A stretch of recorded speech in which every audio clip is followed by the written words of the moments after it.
This is the story of Debbie Dorian, a young college student living a bright and promising life in the quiet city of Fresno, a place where students strolled freely across campus paths and neighbors trusted one another. Debbie had recently graduated from California State University, Fresno, and she was just beginning to plan the next chapter of her life.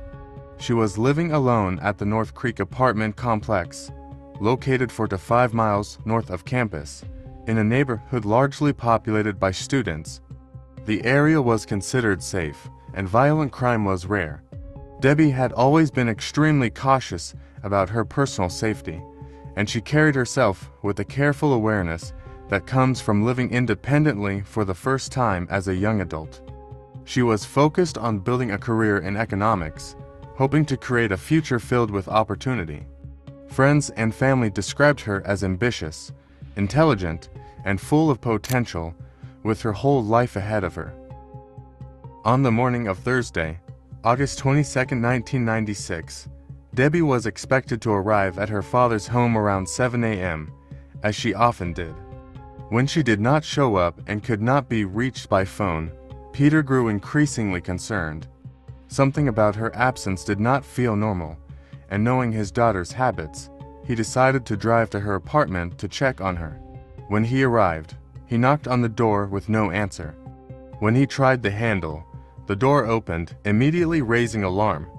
Debbie's father knew in that instant that something was terribly wrong, as she had always been careful about locking her door and protecting herself. Inside the apartment, everything initially appeared normal. The television was on, filling the otherwise quiet space with sound, and the rooms showed no immediate signs of struggle. Peter moved carefully through the apartment, checking each area in the living room, the dining space, and the kitchen, calling her name repeatedly, hoping for some response. There was none. The silence of the apartment only deepened his fear. Growing more alarmed, Peter proceeded to the back of the apartment and entered the bedroom, where he was confronted with a sight no parent should ever witness. Debbie was lying motionless on the carpeted floor of her bedroom on her side, partially unclothed, with her shirt pushed up. Her ankles were bound with duct tape, and her hands were secured tightly behind her back. Even more horrifying, duct tape completely covered her head, stretching from the top of her skull down to her jaw, making it immediately clear she could not have survived. Peter instinctively thought about removing the tape, but quickly realized it was too late. Overcome with shock and terror, he ran to the phone, knowing his daughter was gone. He first called his wife, Debbie's stepmother, who then contacted emergency services. Go ahead, ma'am. My husband just called and went to his daughter's apartment. She didn't show, and he found her dead in her apartment. Okay, tell me what your daughter's name is. Her name is Debbie Dorian. Moments later, Peter made another devastating call to Debbie's mother, Sarah Lovevan, delivering news that would shatter the family forever. Sarah later recalled running through her home screaming, unable to process the horror of what had happened. I ran screaming through the house. No, no, no, no, no, no, no. And that's all I could say was no, no. The discovery of Debbie's body quickly drew police, investigators, and concerned neighbors to the scene. Law enforcement found no signs of forced entry, and there was no significant disturbance inside the apartment, suggesting that the attacker had either been invited inside or had gained control immediately upon making contact. According to police, Debbie's dad found her body in her bedroom early this morning. There is some very evil, demented predator out there. We didn't know if, when, and where he was going to strike again. Investigators immediately recognized that this was not a random crime. The method in which Debbie had been restrained suggested the work of a deliberate, controlled offender, someone who understood exactly what they were doing. The coroner later confirmed that Debbie had died from suffocation, her head completely sealed with duct tape. Further evidence collected at the scene included semen and a saliva sample, and forensic testing showed that both the semen and saliva came from the same individual. There was semen found on the victim, and then there was saliva sample that was found And they came from the same source. They were the same individual. The DNA profile was then entered into the national database, but it produced no match. Despite having critical forensic evidence, investigators had no suspect to link it to, and the case gradually slipped into the silence of an unsolved homicide, marked by dead ends, frustration, and the lingering presence of a killer without a name. Debbie Dorian's murder sent shockwaves through Fresno, particularly around the Fresno State campus. Students grieved while questioning their own safety, and a city that had once seen itself as close-knit and protected was forced to confront a harsh and unsettling reality. Investigators began by carefully examining Debbie's lifestyle and reconstructing her final days. They determined that she had been killed sometime between roughly 12 o'clock and 4 o'clock in the afternoon on August 20th, 1996. Debbie was killed between roughly 12 and 4 o'clock in the afternoon on August the 20th, 1996. A neighbor reported seeing an unfamiliar white male approach Debbie's door and briefly speak with her, but the man was never identified, and only a general description was available. With no signs of forced entry, detectives focused on men who were known to Debbie, including her longtime boyfriend, John Thomas. Hard to hear things said about this person that you love that's been murdered.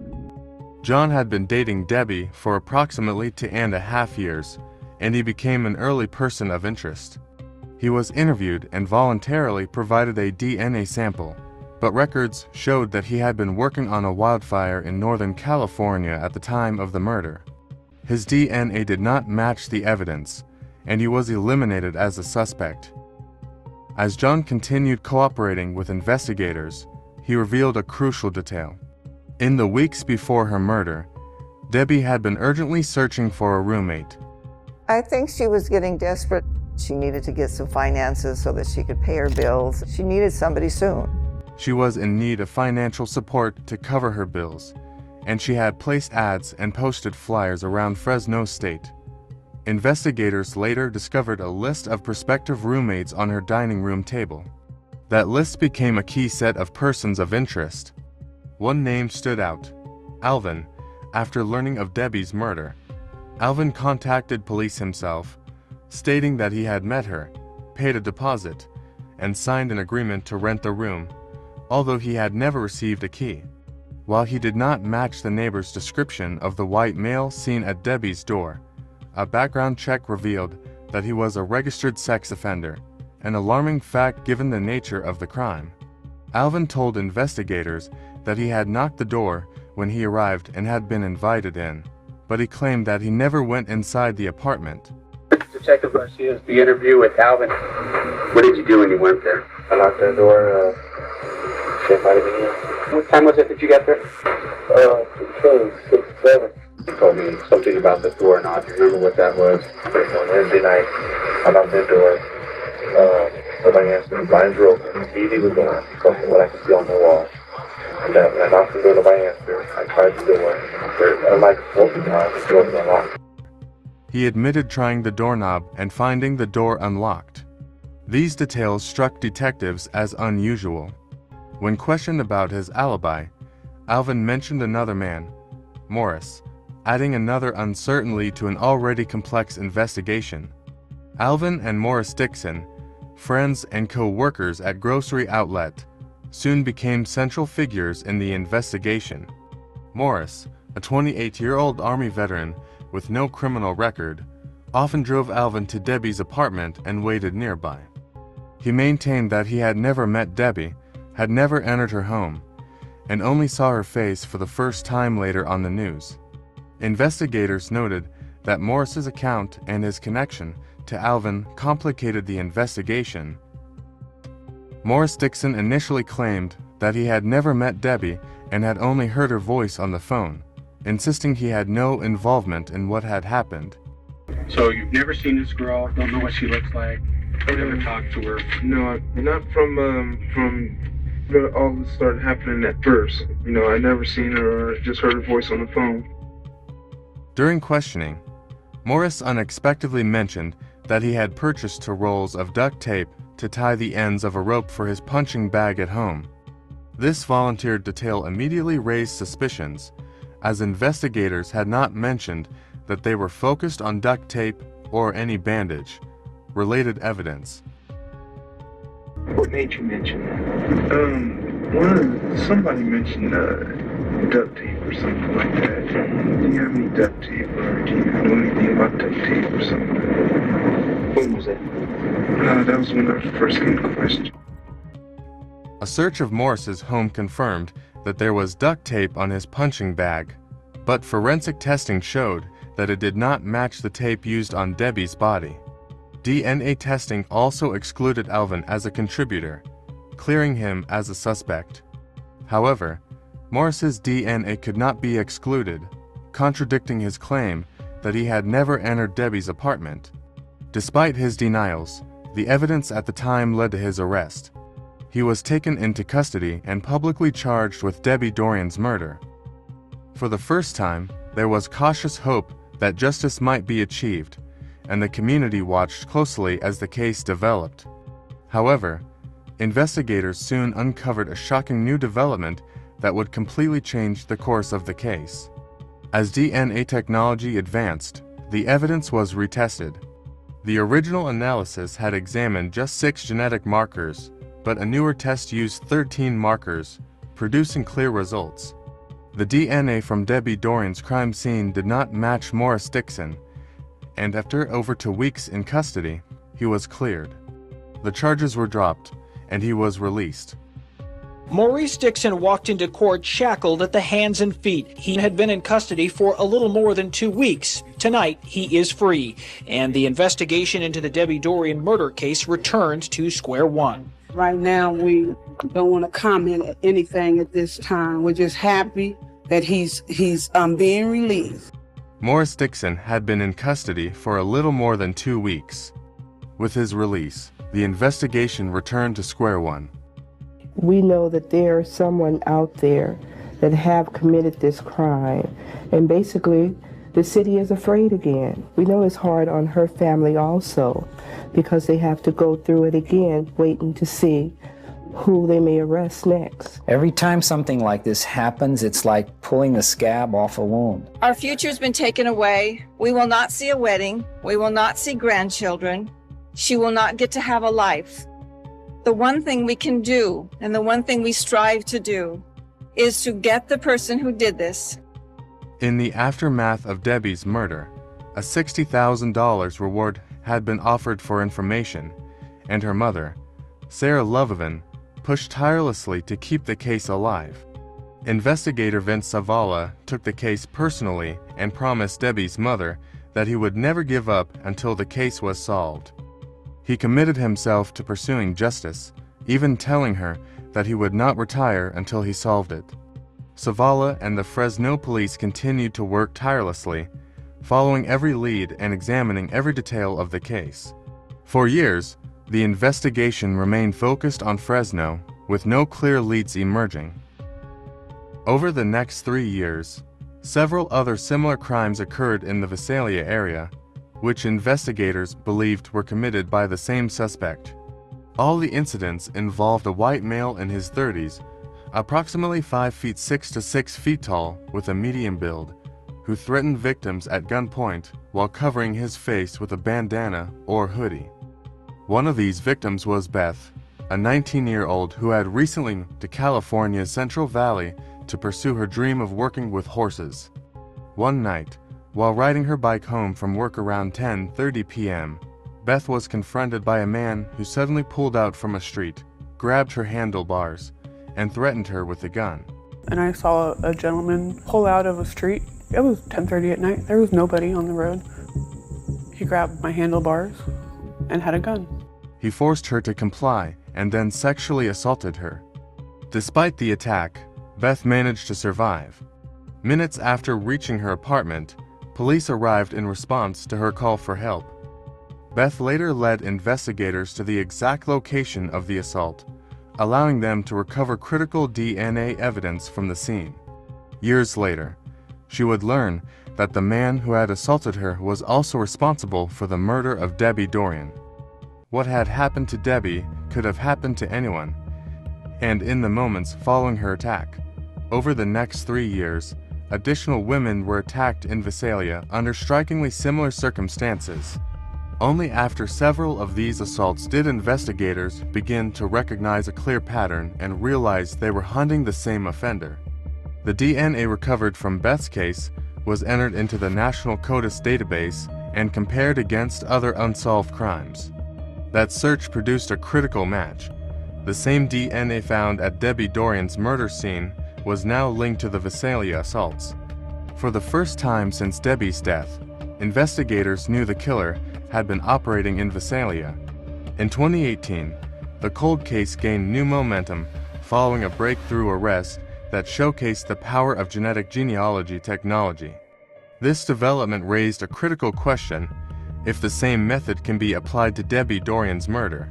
With guidance from the Sacramento County District Attorney's Office, Fresno detectives were given a blueprint to proceed.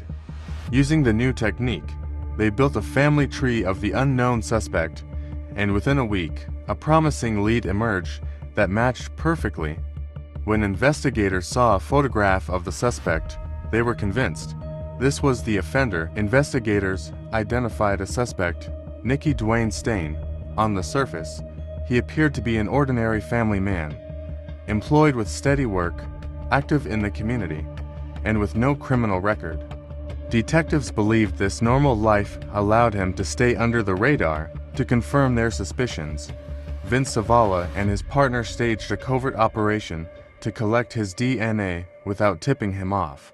Disguised as sanitation workers, they replaced his trash cans with empty ones and waited for him to discard items.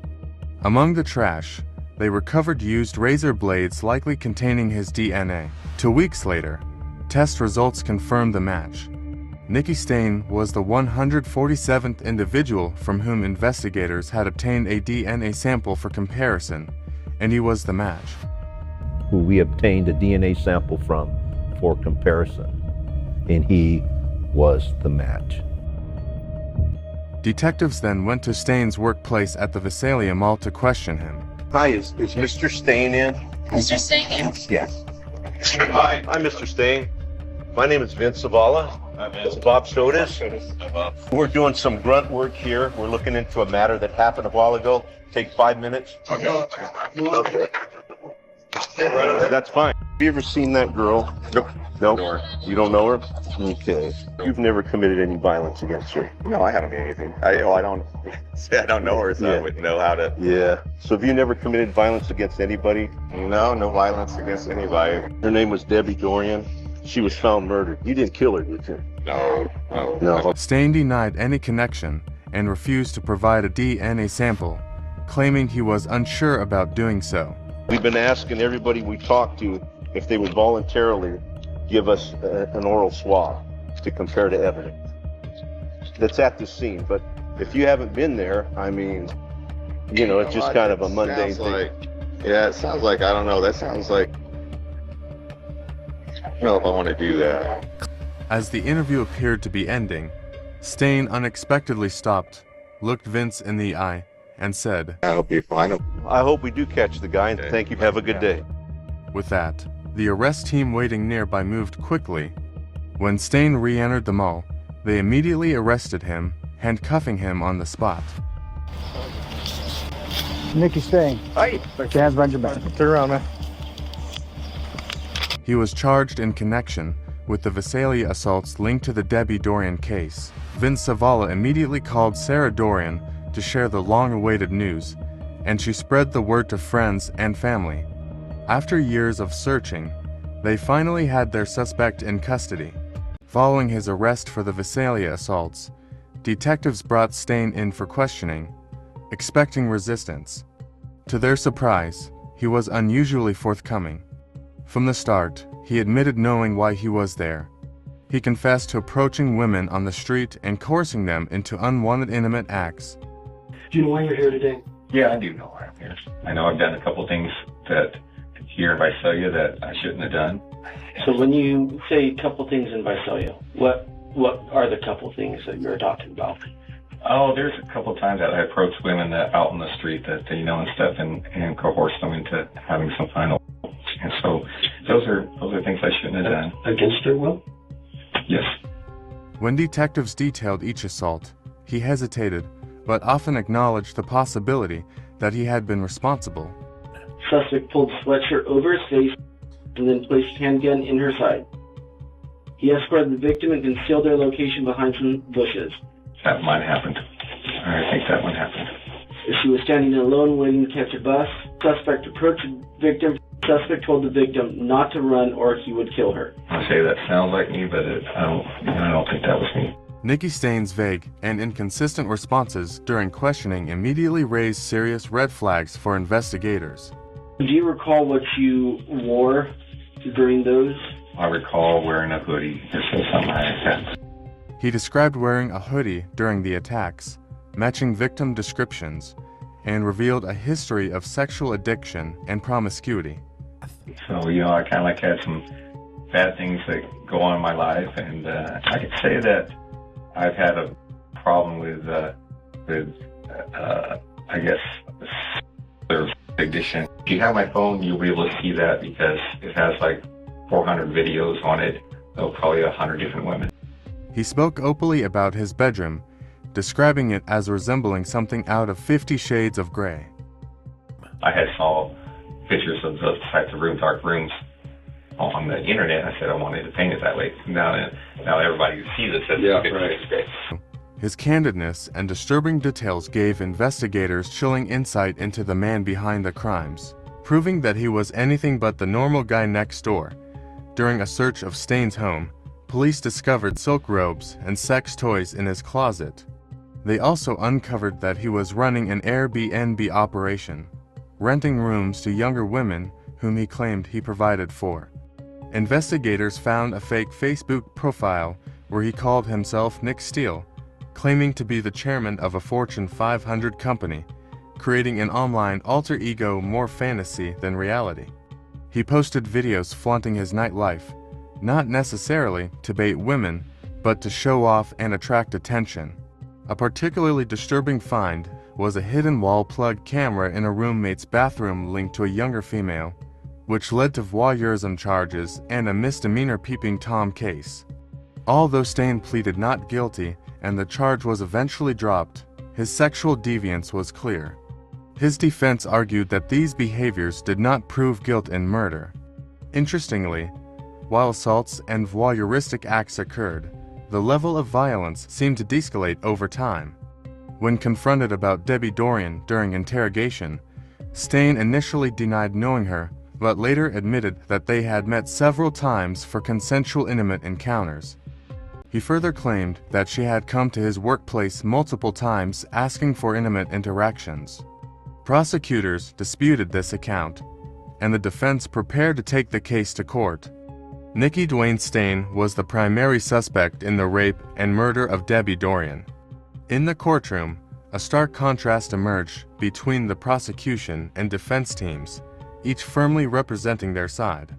Among the witnesses was a neighbor who provided crucial testimony, describing seeing a white male matching Stain's description knocking on Debbie's door on the day she was murdered. The neighbor testified that Debbie had let the man inside, a pivotal piece of the case. Investigators also presented a list found on Debbie's kitchen table containing names of potential roommates. One entry, scratched out but still visible, included Stain's name along with a note that read, "Call Tuesday 12 o'clock. Investigators believed that Stain had contacted Debbie to arrange a visit to the apartment, had been invited inside, and had entered her home that day, an encounter central to the case. Two of the Visalia victims also testified at the hearing. When Beth saw Nikki Stain in the courtroom, it was his eyes and voice that struck her immediately, the kind of details one never forgets. That's it? Holy crap, that's it. Dwayne Stain is the primary suspect in the rape and murder of Debbie Dorian. Nikki Stain is every woman's nightmare. He appears to be a regular person, and he is a predator. I don't know if Debbie's family will ever have closure.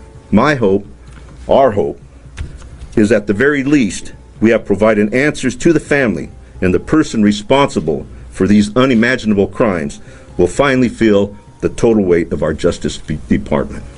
Prosecutors further revealed a crucial piece of evidence: recorded phone calls Nikki Stain had made from Tulare County Jail. In these monitored conversations with family members, Stain spoke openly, acknowledging his past wrongdoings and expressing acceptance of his fate, implying that he expected to spend the rest of his life behind bars. This call is from a correction facility and is subject to monitoring and recording. Can you hear me, Nick? Yeah, I can hear you. You know what? Those hurt people and things like that was in my past. I know I need to get punished for it. I just know that I'll be here the rest of my life. But you're innocent till you're proven guilty in my book.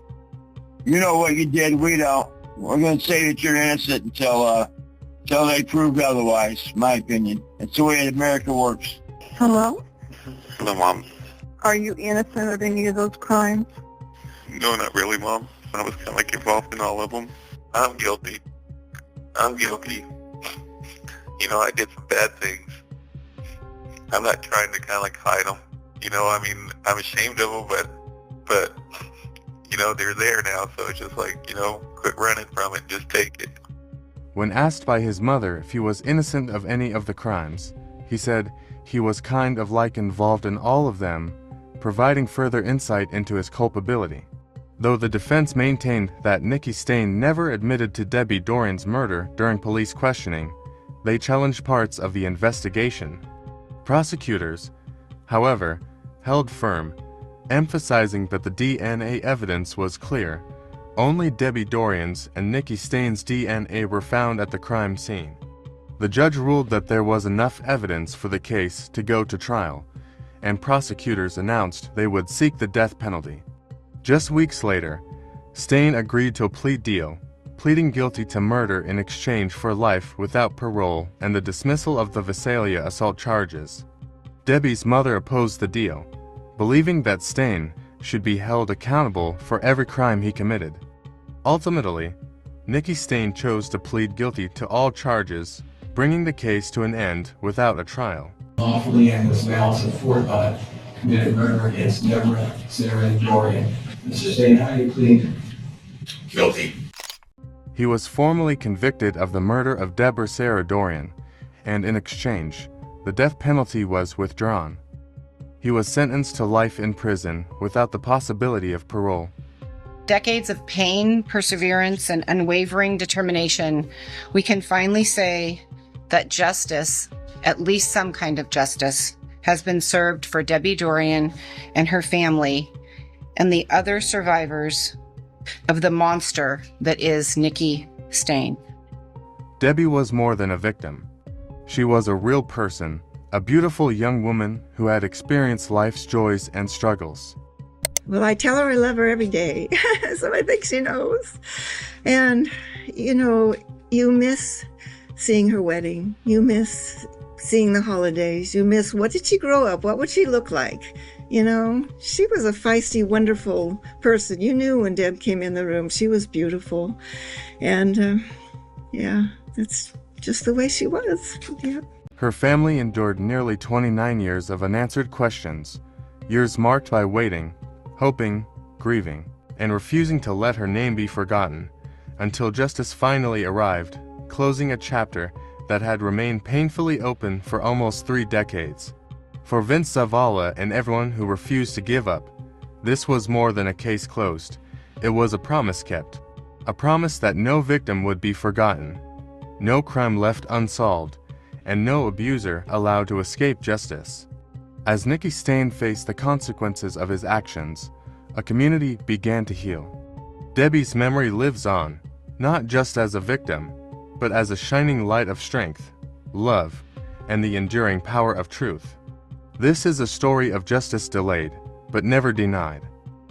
A story of hope rising from darkness, reminding us all that no matter how long it takes, the truth will find its way and healing will follow. If Debbie's story moved you, honor her memory by sharing it, staying vigilant, and supporting efforts to keep communities safe. Learn from her story, speak up against violence, and never underestimate the power of persistence in seeking justice.